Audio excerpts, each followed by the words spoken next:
Karşımdan azlanıp yenə gülürsən, bilsən gülüşlərin nəyə bənzəyir. Mən desəm artıqdır özün bilirsən, lalə yarpağında şehə bənzəyir. Sənin gülüşlərin bir rüzgar kimi əsərkən arzumun gülü açılır. Gülsə dodaqlarım ulduzlar kimi, ruhuma bir sərin ışıq saçılır. Söylə gözəllərin dodaqlarından, bu oynaq gülüşlər umulmuş mudur?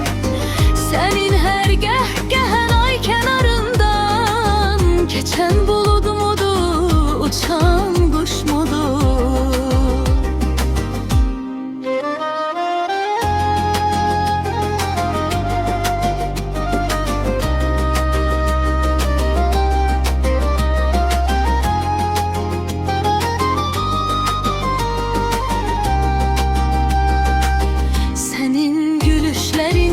Səhərindən hissimə, fikrimə sanki rəng alır.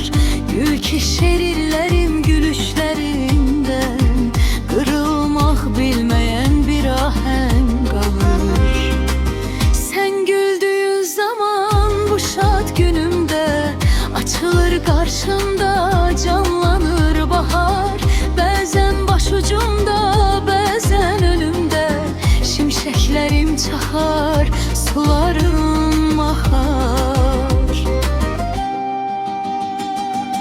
Cahan ki solmayan bir bağça var,